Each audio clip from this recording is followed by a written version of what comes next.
కరుణాకర్ సుగుణాగాడు మాట్లాడితే 100 మాటలు వాడు మాట్లాడితే ఒక్కటే నిజం ఉంటుంది.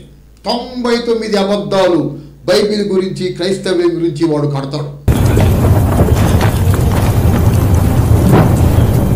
వాడికి తెలుసు శివశక్తి కార్యాలయంలో పలికే ప్రగల్భాలు, శివశక్తి వార్షికోత్సవంలో పలికే ప్రగల్భాలు, ఆ ఆవేశంలో క్షేత్రస్థాయిలో క్రైస్తవ్యం మీదకి వెళ్తే ఒక యథార్థమైన పాస్టర్ మీదైనా, ఒక యథార్థమైన చర్చ్ మీదైనా చెయ్యి పడితే కట్ అయిపోద్ది చెయ్యి. తెలుసు వాడికి ఆ సంగతి.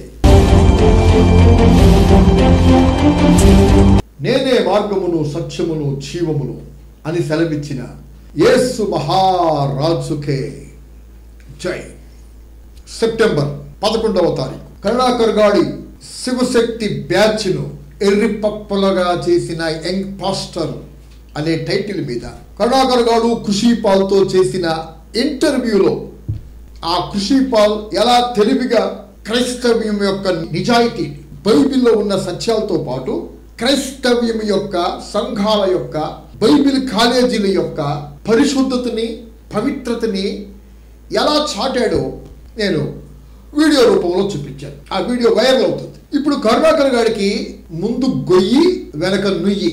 ఖుషీపాల్తో వాడు చేసిన ఇంటర్వ్యూ అలాగే కొనసాగిస్తే ఖుషీపాల్ క్రైస్తవ్యం ఏజెంటుగా క్రైస్తవ్యం యొక్క, బైబిల్ కాలేజు సంఘాల యొక్క పవిత్రతని, యథార్థతని చాటం వైరల్ అవుతుంది.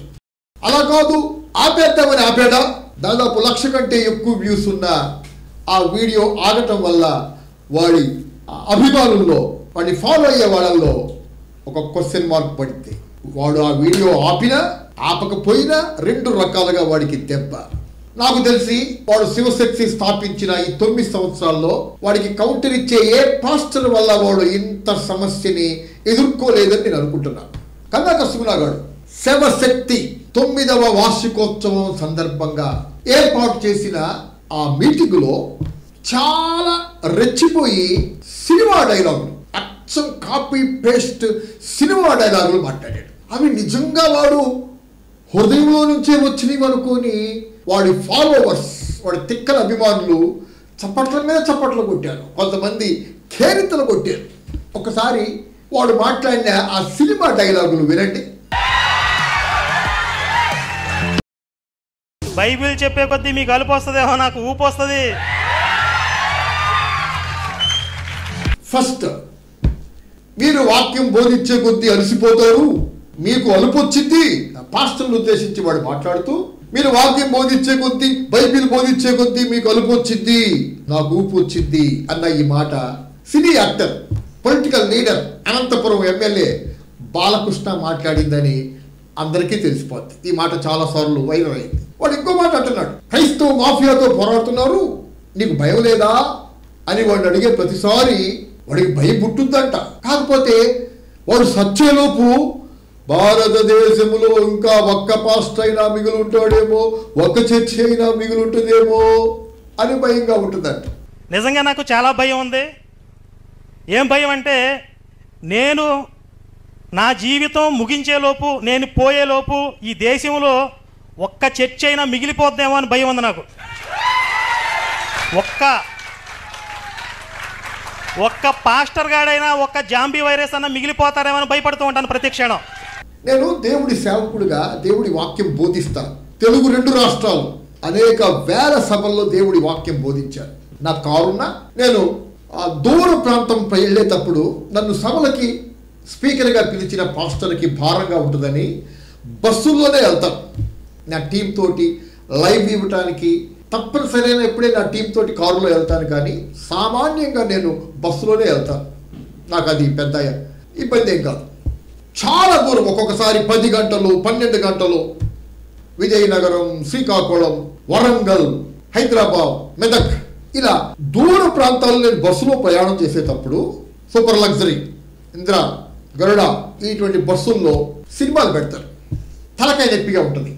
దానికి వెళ్ళి చూడకుండా సెల్లో ఉన్న బైబిల్ యాప్ ఓపెన్ చేసి బైబిల్ చదువుకొని దేవుడి పాటలు విని ఎంత కవర్ చేసుకున్నా ఆ సినిమాకు సంబంధించిన మాటలు అప్పుడప్పుడు ఆ సినిమా టీవీ కళ్ళల్లో పడతానే ఉంటుంది.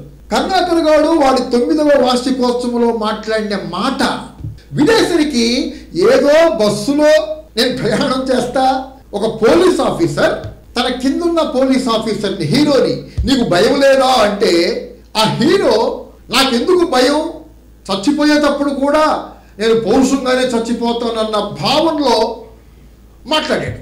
నాకు పూర్తి గుర్తులేదు అది. ఆ సినిమా హీరో, ఆ సినిమాల పేర్లు నాకు టచ్లేదు. నిన్న వీడియో చూసిన తర్వాత నా friend non believer, non Christian, వాడికి ఫోన్ చేసి అడిగాను, ఇలాగా ఒక బస్సులో వెళ్తా ఈ డైలాగ్ విన్నాను, కరుణాకర్ అనే వాడు మాట్లాడాడు అని చెప్తే వాడు నాకు వివరంగా చెప్పాడు. విక్రమార్క అనే సినిమాలో రవితేజ అనే హీరో మాట్లాడిన మాటలంతా నేను చచ్చిపోయేటప్పుడు అని వాడు ఆ హీరో మాట్లాడిన మాటలో కరుణాకర్ సుగుణా గారు కాపీ పేస్ట్ చేసి క్రైస్తవ్యానికి పాస్టర్లకి ఆపాదించి డైలాగుని బాగా పట్టించాడు. వాడి అభిమానులు ఎర్రి పప్పలైపోయారు కరుణాకర్ సుగుణా గారి దెబ్బకి. మా ఓడు ఇంకా రాబోయే 10 సంవత్సరాల్లో భారతదేశం నుంచి ఒక్క చర్చిని కూడా ఉండలేడంట, ఒక్క పాస్టర్ను కూడా ఉండలేడంట. నేను దీని గురించి చెప్పే ముందు ఇంకొక జోక్ వేశాడు కరుణాకర్ గారు క్రైస్తవ్యం మీద. తుఫాను హెచ్చరిక వినండి ఒకసారి. కరుణాకర్ గారు తుఫాను హెచ్చరిక వినండి. 9 సంవత్సరాల క్రితం హిందూ మహాసముద్రంలో ఒక చిన్న అల్పపీడనం ఏర్పడింది. అది బలపడి క్రమంగా వాయుగుండంగా మారింది.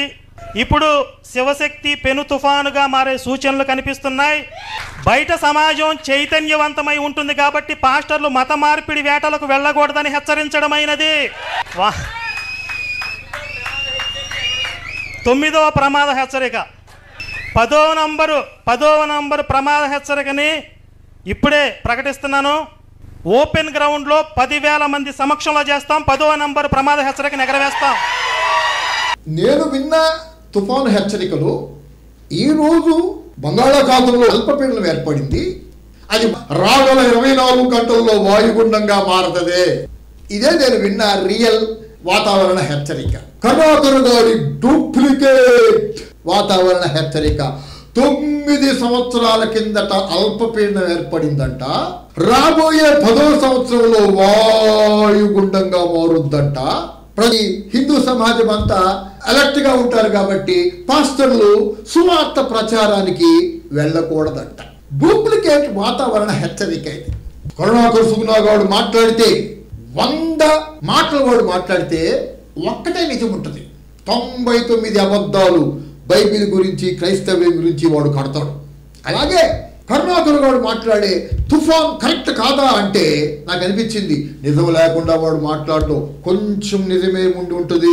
వాడు చెప్పిన తుఫాను హెచ్చరిక, కరుణాకర్ గారు చెప్తున్న వాడి వాయుగుండం 364 సంవత్సరాలు వాడి శివశక్తి కార్యాలయంలో బహుబలంగా వీస్తా ఉంటుంది. వాడి శివశక్తి కార్యాలయంలోనే 365వ రోజు అంటే వాడి శివశక్తి వార్షికోత్సవం రోజు వాడు ఏర్పాటు చేసిన ఆడిటోరియంలోనో కళ్యాణ మండపంలోనో ఆ తుఫాను బాగా ప్రచండ వేగంతో ఆ ఆడిటోరియం అంతా తిరుగుతూ ఉంటుంది. ఏ తుఫాన్ అంటే వాడు కరుణాకర్ గారు చెప్తున్న తుఫాను టీ కప్పులో తుఫాను. కరుణాకర్ గారు చెప్తున్నది ఇదిగో ఈ టీ కప్పులో తుఫాను. రాబోయే 10 సంవత్సరాల్లో ఒక్క పాస్టర్ అయినా చర్చ్ అయినా తెలుగు రాష్ట్రాల్లోనే కాదంట, భారతదేశం అంతటా ఒక్క పాస్టర్ అయినా ఒక్క చర్చ్ అయినా లేకుండా చేస్తాడంట. సంపూర్ణంగా నా భారతదేశం నుండి ఈ మాఫియాని తరిమి కొట్టడమే నా జీవిత ఆశయంగా బ్రతుకుతున్నాను. ఇడో పెద్ద తోపు, ఇడొక పెద్ద తురు. ఈ తోపుగాడు, ఈ తురుంగాడు ఈ గడిచిన 10 సంవత్సరాల్లో తెలుగు రాష్ట్రాల్లో తెలంగాణలో 1 లక్ష, ఆంధ్రాలో 1 లక్ష, కరుణాకర్ గారు బ్యాచ్ చేసిన లెక్కే అది. తెలుగు రాష్ట్రాల్లో 2 లక్షల సంఘాలు, భారతదేశం అంతా కలుపుకొని కేరళ లాంటి క్రిస్టియన్ స్టేట్స్, ఈశాన్య రాష్ట్రాలు అన్నీ కలుపుకొని ఒక 5 లక్షలు అనుకుందాం చర్చిలు భారతదేశంలో. ఈ 5 లక్షల చర్చిల్లో ఈ కరుణాకర్ సుగుణా అనే తోపుగాడు, తురుంగాడు ఈ 10 సంవత్సరాల్లో ఒక 10,000 చర్చిల్ని మోతేసింటే ఈ 10,000 చర్చిల్ని ఈ 10 సంవత్సరాల్లో కరుణాకర్ గారు మోతేపించాడు. ఈ 5 లక్షలు రాబోయే 10 సంవత్సరాల్లో మోతేపిస్తాడేమో అనుకోవచ్చు. ఈ తోపు, ఈ తురుంగడు, ఈ హౌలే కరుణాకర్ గారు ఈ 10 సంవత్సరాల్లో ఈ తెలుగు రాష్ట్రాల్లో కనీసం 10,000 చర్చిల్ని కదిలించగలిగాడా? కనీసం ఒక 1000 సంఘాలని, ఒక 1000 మంది పాస్టర్స్ని వెళ్ళగొట్టి ఒక 1000 చర్చిల్ని ముయించగలిగాడా? కనీసం ఒక 100 సంఘాలైనా వాడు దమ్మున్నవాడైతే ఇలానే 100 సంఘాలు మూపించాను, రాబోయే రోజుల్లో ఇండియా మొత్తం నుంచి తరిమేస్తానంటే 100 చేశాడు కదా, ఆరంభించాళ్లే, పూర్తి చేస్తాళ్లే అనుకోవచ్చు. వీడి మొహానికి ఒక్క యథార్థమైన పాస్టర్ని కానీ, ఒక్క యథార్థమైన చర్చిని కానీ కదిలించలేకపోయాడు. ఆ సత్తిబాబు అనే సుత్తిబాబు గారు లాంటి తాడు తెగిన పాస్టర్లో, తాడు తెగిన సేవకుల్ని తప్ప ఒక్క యథార్థమైన పాస్టర్నైనా, ఒక యథార్థమైన చర్చినైనా కదిలించలేకపోయాడు. వాడికి తెలుసు శివశక్తి కార్యాలయంలో పలికే ప్రగల్భాలు, శివశక్తి వార్షికోత్సవంలో పలికే ప్రగల్భాలు, ఆ ఆవేశంలో క్షేత్రస్థాయిలో క్రైస్తవ్యం మీదకి వెళ్తే ఒక యథార్థమైన పాస్టర్ మీదైనా, ఒక యథార్థమైన చర్చి మీదైనా చెయ్యి పడితే కట్ అయిపోద్ది చెయ్యి. తెలుసు వాడికి ఆ సంగతి. అందుకే టీ కప్పులో తుఫాను, శివశక్తి కార్యాలయం, శివశక్తి వార్షికోత్సవాలు, ఇంకెక్కడన్నా వాడికి మైకు దొరికిందంటే అప్పుడే వాడి తుఫాను నోట్లో నుంచి బయటకు వచ్చింది. టీ కప్పులో తుఫాను. ఈ సందర్భంగా దేవుడి వాక్యం, దేవుడి సంఘం, దేవుడి మాట, దేవుడు మాట్లాడుతున్నాడు. 26 గ్రంథం 23వ అధ్యాయం 29వ వచనం, నా మాట అగ్ని వంటిది కాదా? యేసయ్య అంటున్నాడు, నేను భూమి మీద అగ్ని వేయటానికే వచ్చాను. క్రీస్తు రక్తమందు కడగబడ్డ యథార్థమైన సంఘం మంటతోటి పోల్చబడింది. తెలుగు రాష్ట్రాల్లో, ఇండియాలో క్రైస్తవ్యం క్యాండిల్ లాగా, కొవ్వొత్తిలాగా ఉంటే కరుణాకర్ గారు లాంటి శివశక్తి సంస్థలు ఈ మధ్య పుట్టగొడుగుల్లాగా పుట్టుకొచ్చిన వాడి తోక సంస్థలో ఉఫ్ఫని ఊతే ఆరిపోద్ది. క్రైస్తవ్యం ఇండియాలో, తెలుగు రాష్ట్రాల్లో కొవ్వొత్తి స్థాయిలో లేదు, దాటిపోయింది ఆ స్థాయి. మంట, చలి మంట.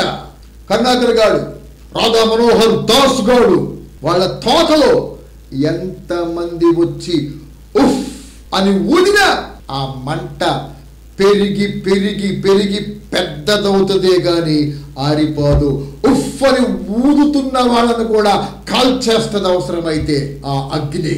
అందుకే లాస్ట్ 10 years క్రైస్తవ్యం తెలుగు రాష్ట్రాల్లో దాదాపు రెట్టింపైంది. కరుణాకర్, సుగుణాగాడు లాంటి లుచ్చాగాళ్ళు, బచ్చాగాళ్ళు, లుచ్చా సంస్థలు, బచ్చా సంస్థలు క్రైస్తవ్యాన్ని ఆర్పటానికి చేసిన ప్రయత్నాల వల్లే క్రైస్తవ్యం మండి రగిలి ప్రజ్వరిల్లి రెట్టింపవుతుంది. రాబోయే 10 సంవత్సరాల్లో ఇంకా రెట్టింపవుతుంది. రెట్టింపవటానికి ప్రజలు చీకట్లో నుంచి, తాగుడు నుంచి, వ్యభిచారం నుంచి, అక్రమం నుంచి, అన్యాయం నుంచి, ప్రతి విధమైన బలహీనతల నుంచి, పాపం నుంచి విడిపించబడి నీతిగా, పరిశుద్ధంగా, ప్రార్థనాపరంగా, యథార్థంగా, మంచి నిఖార్సైన భారతీయులుగా బ్రతకటానికి క్రైస్తవ్యం ప్రజ్వరులుతూనే ఉంటుంది. క్రైస్తవ్యం రెట్టింపు అవుతూనే ఉంటుంది. రెట్టింపు చేయటానికి ప్రతి యథార్థమైన పాస్టర్ పని చేస్తానే ఉంటాడు.